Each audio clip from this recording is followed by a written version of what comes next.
Okay. We now have the pleasure of hearing from Gail Twersky-Reamer, founder and former executive director of the Jewish Women's Archive, in which Joyce, of course, has had also an important role. A graduate of Sarah Lawrence College and Rutgers University, Reamer taught at Wellesley, served as associate director of the Massachusetts Foundation for the Humanities, and co-edited 2 anthologies of Jewish women's writings before founding the Jewish Women's Archive in 1995. Her leadership has been recognized with the Benjamin J. Shevach Memorial Award from Hebrew College, the American Jewish Distinguished Service Award from Hebrew Union College, Jewish Institute of Religion, and the Lee Max Friedman Award from the American Jewish Historical Society. Today she will be speaking on Connecting the Dots, Gerda Lerner, Joyce Antler, and the founding of the Jewish Women's Archive. Please welcome.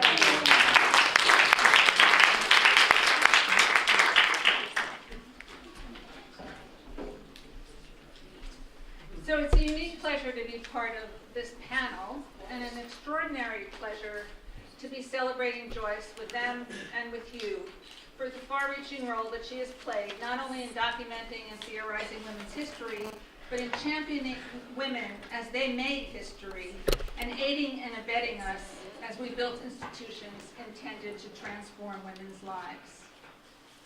In the early 1990s, Joyce and I were both writing about Jewish women.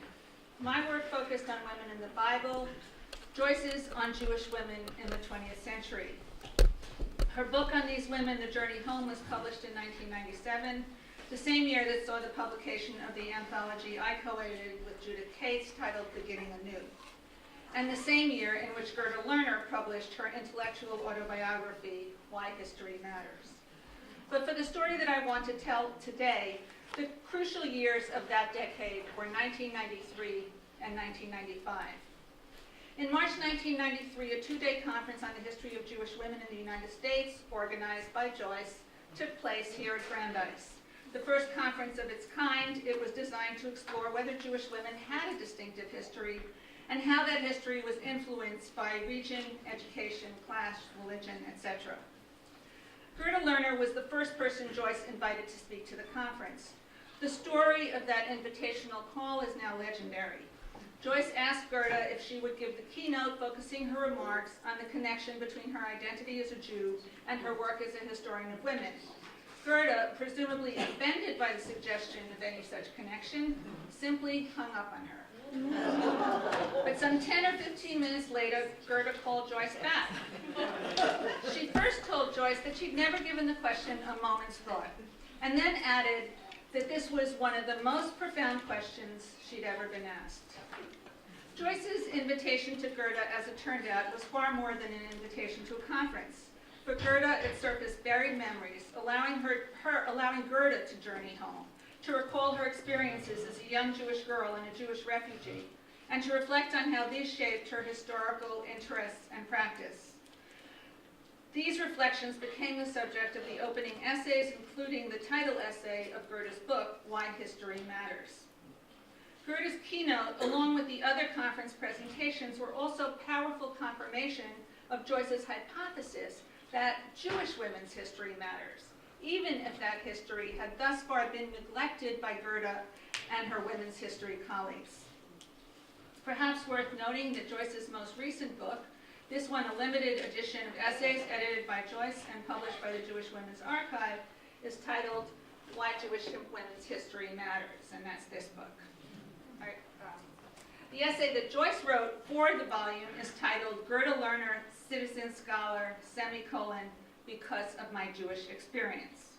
Now, as editor of the volume, Joyce not only edited the essays, but arranged them.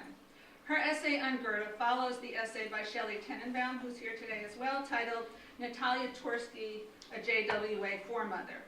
Taken together, the 2 essays foreground 2 significant lines of influence that led to the Jewish Women's Archive. A familial line running from my mother, Natalia Twersky, through me to JWA, and an intellectual line running from Gerda Lerner through Joyce to JWA. I was profoundly affected by the 1993 conference, and on the heels of its affirmation that Jewish women's history mattered, I found myself thinking about the challenges of both pursuing that history inside the Academy and of making it known to a wider public. Sensitized by my work on biblical women to the difficulties of creating robust narratives from the few verses in the Bible that recorded women's words or actions, I understood that unless the stories and records of Jewish women were to be deliberately collected and preserved, the rich history of American Jewish women in our own time, like that of women in biblical times, would be forever lost. As my vision for an institution dedicated to uncovering and making known the history of Jewish women in America began to take shape, it went without saying that the first friend and colleague with whom I shared my ideas for what would eventually become the Jewish Women's Archive was Joyce Antler. And from that day to this, she's been an extraordinary partner to me, and JWA has been the beneficiary of her unwavering support and enthusiastic advocacy, her extensive historical knowledge and pioneering work in Jewish women's history, and the wide network of prominent and burgeoning scholars, several of whom are in this room, that she has engaged with our work. But I'm jumping ahead, and I want to return to 1995, the year in which the Jewish Women's Archive was founded. If Joyce and her 1993 conference inspired the vision for JWA, a crucial meeting at a 1995 non-academic conference would prove the turning point in transforming that vision into a reality. At that conference, I was privileged to be part of a panel chaired by Barbara Dockin, the leading Jewish feminist philanthropist in the United States. I soon discovered that Barbara, an avid collector of women's and feminist books and feminist and suffrage ephemera, shared my passion for uncovering women's history and chronicling women's stories. A longtime feminist activist, she also had a keen appreciation of how women's history could empower women and girls, and she coined the phrase that would become a Jewish Women's Archive slogan, "You cannot be what you cannot see." For 9 months following the conference, Barbara and I talked about how to create an institution that would uncover and protect the record of Jewish women's lives from loss and invisibility. 9 months is a typically healthy gestation period, but without Barbara's passion, commitment, vision, and generosity of spirit, mind, and purse, the Jewish Women's Archive might not have been born for many years. So let me draw a few lessons about building feminist institutions from what I've said thus far. First, get oneself a muse and a patron. Joyce was, of course, much more than a muse, and Barbara a great deal more than a patron. But partnering with someone whose scholarship continues to inspire and feed your vision, along with someone whose passion for the change you both want to see fuels her philanthropy, makes all the difference. Second, hone your vision with them and regularly seek their advice and counsel. Learn from them. And third, ask the questions, as Joyce did, that need to be asked, and don't worry if they initially make people uncomfortable. The Jewish Women's Archive was incorporated in November 1995. Within 1 year of incorporating, Barbara and I recruited a committed group of smart, talented, and generous women, again, some of whom are in this room, who brought a range of expertise and a diversity of experience and perspectives to our governing board. Joyce helped us recruit top scholars in Jewish history and women's history, including Gerda Lerner, to the Academic Advisory Council that Joyce would chair for the 18 years that I served as Executive Director of the Jewish Women's Archive. On November 21st, 1996, Barbara Dockin called the first board meeting to order. I quote, "We're all on an adventure to create and build something historic," she told the newly formed group. No one present could appreciate the historic nature of the project better than Joyce, whose familiarity with the Schlesinger Library, the Smith Archives, and earlier unsuccessful efforts to preserve the history and achievements of women made her acutely aware of the potential impact JWA could have, as well as the challenges of building and sustaining such an institution. And from that day on, Joyce took it upon herself to educate board members about their own history making, as well as the history that JWA was chronicling. So a few more lessons. My fourth lesson. If you want to build an institution that will serve a diverse community, make sure that you resist the pull to build a board of like-minded friends and look instead for a diversity of perspectives. And fifth, make board meetings occasions for learning, as well as for deliberations and decision-making. Initially, we imagined the Jewish Women's Archive as a more specialized Schlesinger library, that is, as a repository of records documenting Jewish women's lives in North America. But before long, we were discussing the different circumstances in which the Jewish Women's Archive was being created. Most significant among them, the decentralized nature of contemporary society and its records, the multiple worlds that inhabited by contemporary Jewish women, and emerging new technologies and their impact on how people were, and more importantly would be, accessing information in the future. Challenged to rethink how we might assemble an archives, as well as how we could most successfully achieve adequate documentation of Jewish women's lives and experiences, we began to fashion an entirely new kind of archive.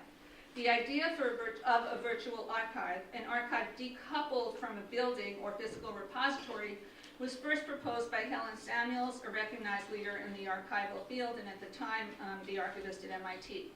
Rather than building a physical structure to which scholars would have to travel to peruse documents, we decided that JWA would be an online repository for digital materials and digital surrogates of materials that could be perused or downloaded by anyone, not just scholars, at any time of day from any location with internet access.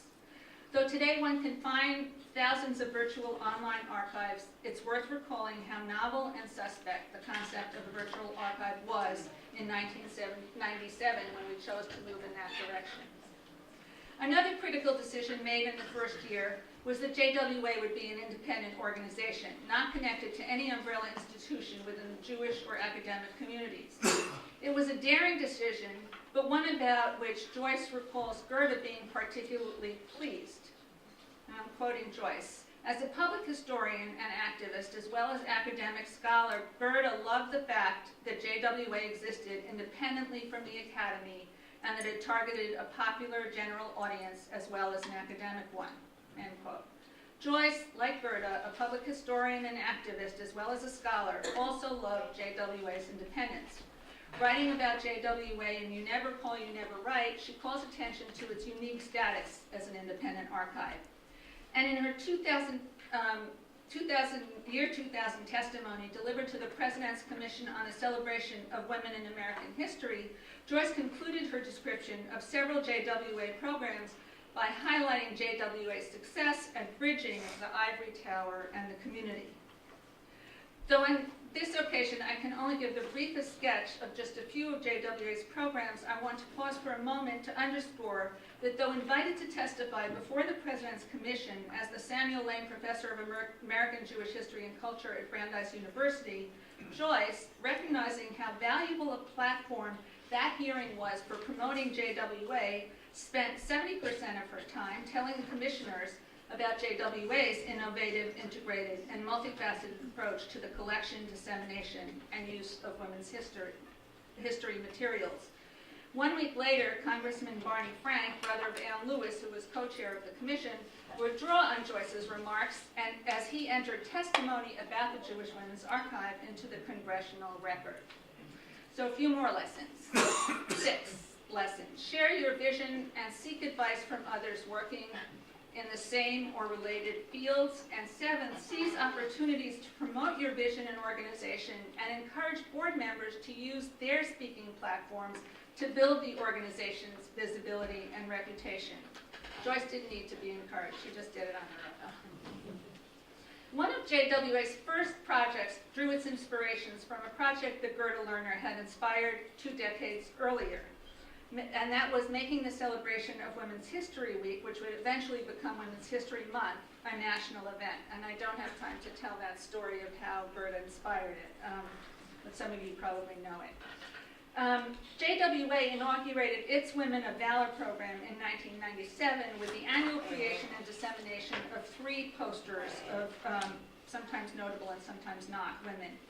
Sent to nearly 8,000 organizations and institutions, the posters were accompanied by a resource packet filled with program ideas and a letter encouraging these organizations to take time during Women's History Month to celebrate Jewish Women's History Week. Today, Jewish Women's History Month events take place in hundreds of communities nationwide, and many a Jewish calendar now highlights March as Jewish Women's History Month. And what began as a set of graphically striking and informationally rich posters evolved into a comprehensive set of educational resources and services, including lesson plans, online exhibits, and a growing collection of primary sources. Let me mention another program, which I probably don't have time to do. Is that now? Oh, okay. When JWA No, it's tomorrow. Oh, great. When JWA decided to chronicle and preserve the story of Jewish women and the feminist revolution, we chose an unusual approach, one inspired by an exhibit I had seen at the Women's Library in London.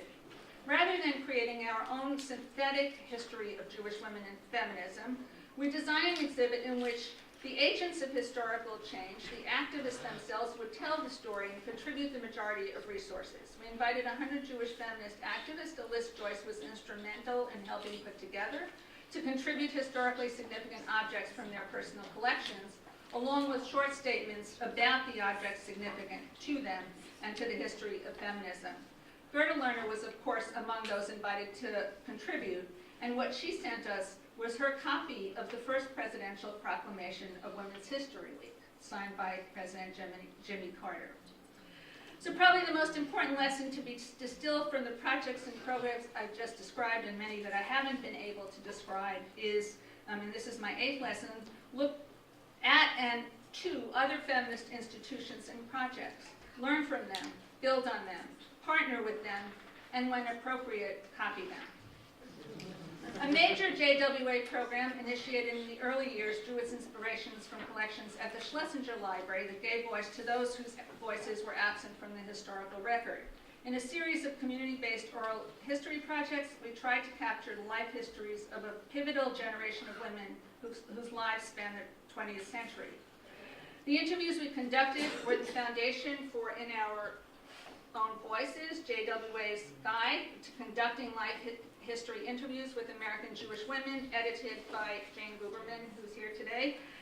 The book is also available for download online. It can and does function as an excellent how-to resource, but the insightful introductory essay by Joyce, along with some 10 additional essays by other scholars on our academic advisory council recruited to write by Joyce, elevate the book to a different plane and explain why students here at Brandeis, as well as at other colleges and universities, find In Our Own Voices on their course syllabi and reading lists. How does Joyce begin her introductory essay in this guide? By invoking Gerda Lerner. In Joyce's hands, Gerda's analysis of what's missing in the historical records becomes the rationale for JWA's efforts to encourage Jewish women to serve as witnesses to their own experience, for JWA's oral history program, which has Joyce's imprint all over it. Lesson 9, though it may seem counterintuitive, acknowledging mentors, influences, predecessors, and ancestors enhances the credibilities of one's efforts to create something new. For the final lesson of this decalogue, I want to draw upon Joyce's brief discussion later in the guide of women's friendships as a leading dynamic in Jewish women's lives. In her essay in the book on women's identities, she recalls Grace Paley's Midrash on Happiness, where Grace writes, and I quote, that what she meant by happiness was 3 or 4 best friends to whom she could tell every personal fact and then discuss on the widest, deepest, and most hopeless level the entire situation of the world. Joyce goes on to say, in the Jewish context, friendship provided personal comfort, but also a way to understand and often to impact wider social circumstances. As I observe the impact that the Jewish Women's Archive has had on the narrative of American Jewish history, on the collecting of American Jewish history, on the teaching and presentation of Jewish history, as well as on how Jewish women and girls see themselves, I feel happy and grateful for the friendship of 2 extraordinary women, Joyce Antler and Barbara Dockin, with whom I was able to talk about any detail of the Jewish Women's Archive, when things were working and when they weren't, and who were always ready to remind me why we were doing what we were doing, its urgency, its antecedents, and our aspirations. I began these lessons with Get Yourself a Muse and a Patron.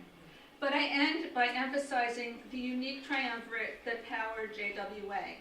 An academic, Joyce Antler, who offered in-depth historical knowledge, a lay leader, Barbara Dockin, who in addition to money offered deep knowledge of lay people, what they want to know, and why they want to give, and a professional, me, with a driving vision and a willingness to eat, drink, and sleep, or not, JWA.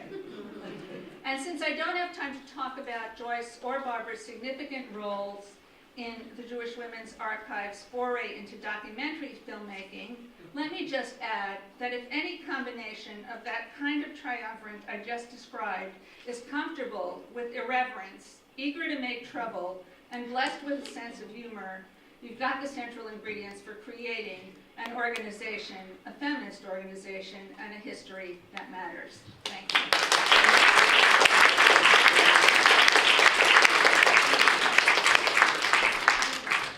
Thank you, Gail. And one thread I hope will carry forward is how do we preserve not only women's history, but the history of these feminist institutions? A minute or two for any immediate comments or questions?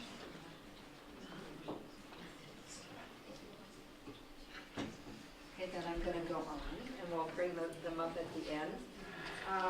To introduce our fourth speaker, Judge Nancy Gertner, apparently famously in the Boston Globe these days because of a cockatoo.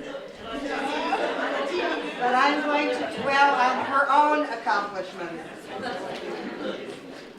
She was appointed by President Clinton in 1994 to U.S. District Court in Massachusetts and is currently a professor at the Harvard Law School. A graduate of Barnard College and Yale University, Judge Gertner was only the second woman after Supreme Court Justice Ruth Bader Ginsburg to receive the American Bar Association's Thurgood Marshall Award. She has also received the highest awards given by the National Association of Women Lawyers and by the American Bar Association's Commission on the Status of Women. Her widely honored legal decisions have appeared in texts and academic journals, and her autobiography, In Defense of Women, Memoirs of an Unrepentant Advocate, was published in 2011. She is presently working on a book on American judging derived from her experiences on the bench. Her talk today is titled, Feminist Judges, A Contradiction in Terms. Please welcome Nancy Gertner.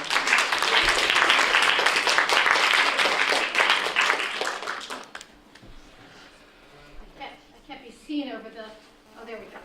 I know Joyce in a very different setting than all of you. Joyce is my neighbor. So I know her early morning walking the dog, hoping that no one will see us ever in our condition. I know her more recently in what my husband has come to call the organ recital. How's your feet? How's your arm? How's your head?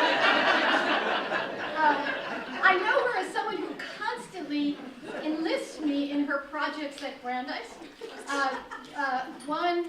There have been 2 plays that were written on cases that I have been involved with, and so you get a sense of what kind of extraordinary students, what her relationship is with students when she has the students at her home. She invites them, of course, then to my home to go through my boxes of materials and then put on an extraordinary play about it.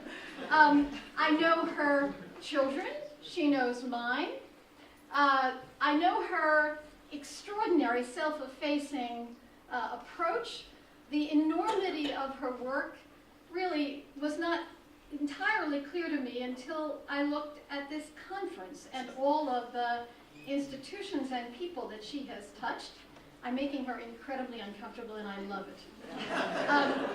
Incredibly self-effacing, incredible empathy, incredible stamina, but then again, we share that.